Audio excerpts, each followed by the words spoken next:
Hi everybody, and first, thank you for joining me here. Thank you for coming to watch this video, and welcome to the first episode of the revamped Let's Talk About series.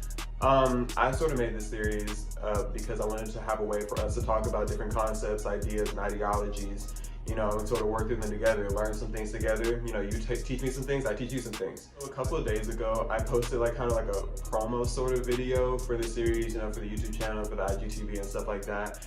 And a lot of people got hung up on the word queer, which is so weird to me because I said so many other words throughout the video.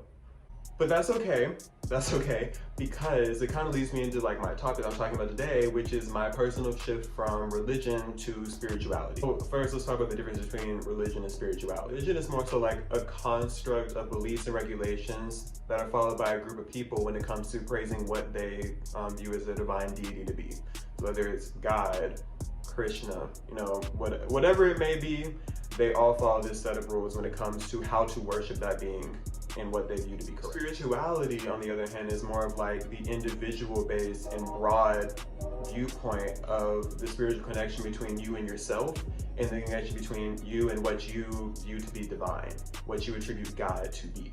Now, if you're not blind, you probably noticed this cross around my neck that I'm wearing, even though I just said that I'm spiritual and not religious. That's because I'm a Christian in the literal sense, meaning like follower of Christ, but not necessarily in the religious sense. I'll get into that, I promise. So let's kind of start from the beginning.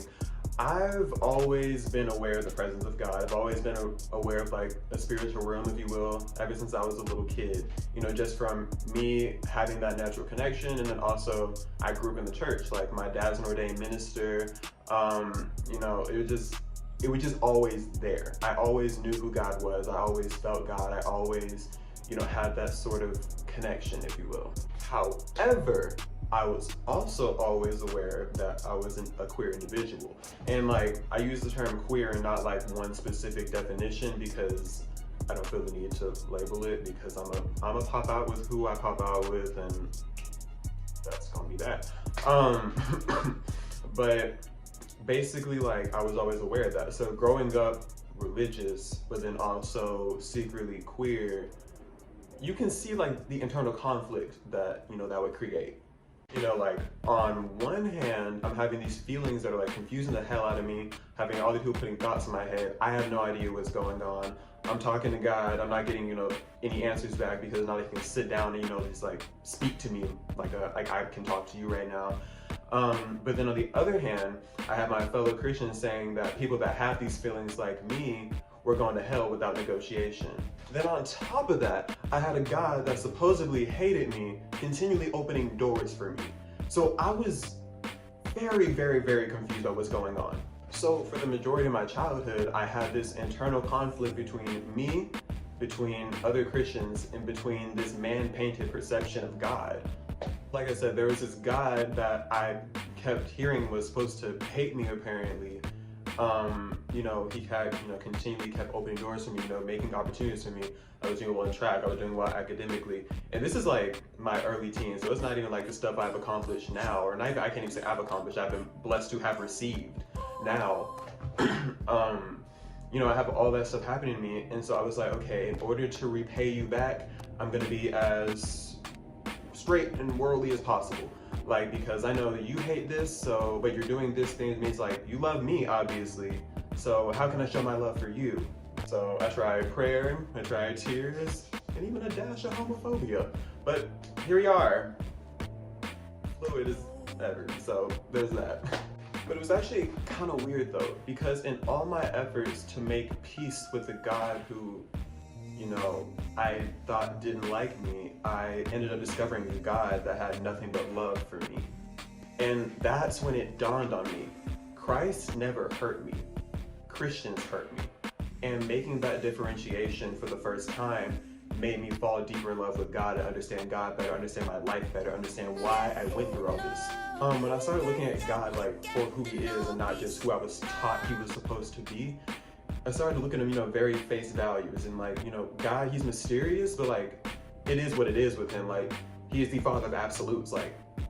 It is what it is. So when I started doing that, I started looking at Christians in a certain light at face value. And I found a lot of hypocrisy.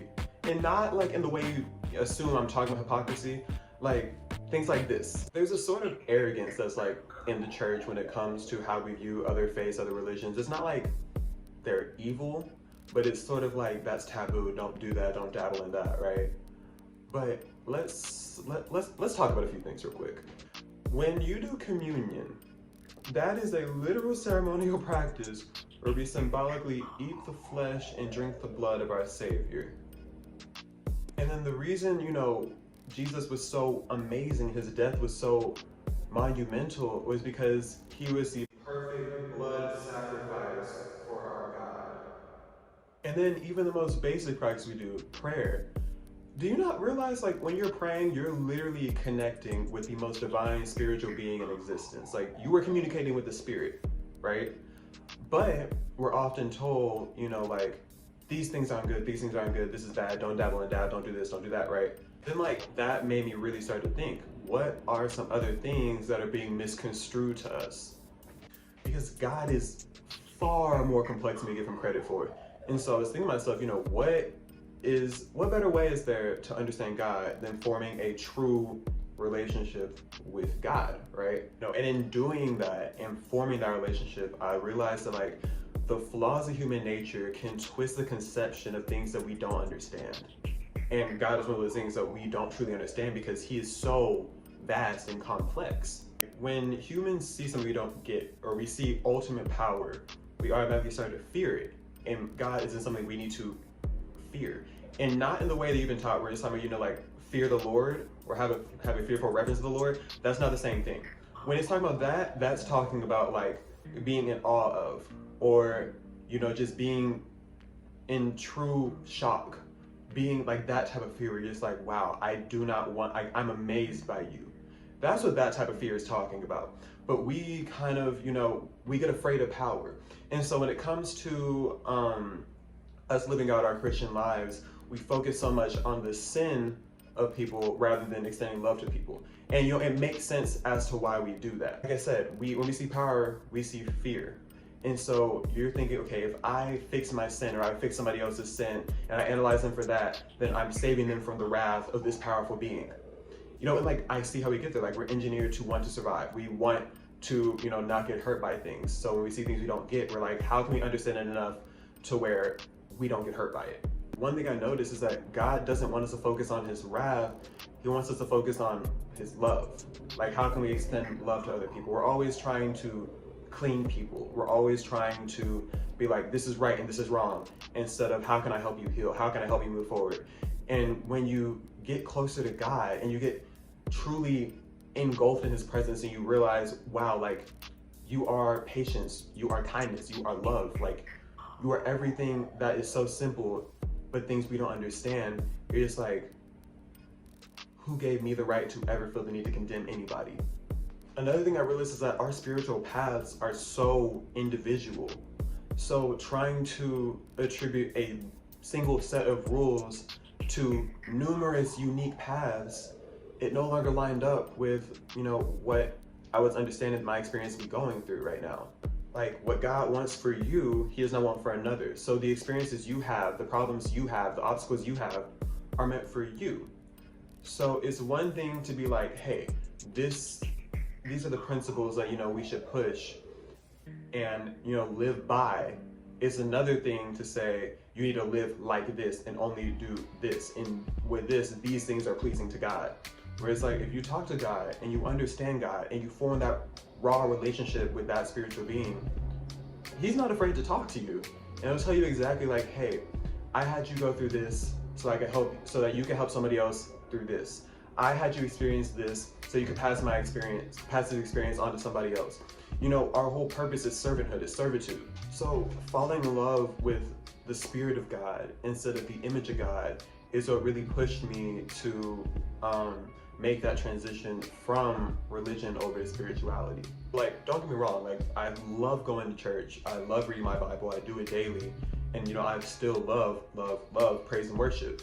Just that my perception of church has went from a place that is supposed to govern my morality to a place where I can, truly a place to gather with other believers, which, you know, was the intention.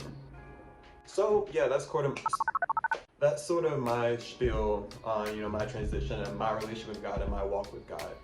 And just a little disclaimer, anything I put, anything I say, I'm not trying to force anything down anybody's throats. You know, your relationship with God is your relationship with God. I'm not trying to influence you to do anything. I'm just sharing my thoughts on something because I think thoughts are extremely powerful. Thoughts make conversation, conversation make change. You know, why not discuss that together? So, you know, that's my intention. Guys, so much for watching, especially all the way to the end, because I mean, like, I don't know how long it's about to be. I won't know until I edit it. But you know, the fact that you stay this long means the world because it's something I've always wanted to do. So I'm super grateful for the support that you've given me. So yeah, have a great rest of your week, and I'll see you next time on an episode of Let's Talk About.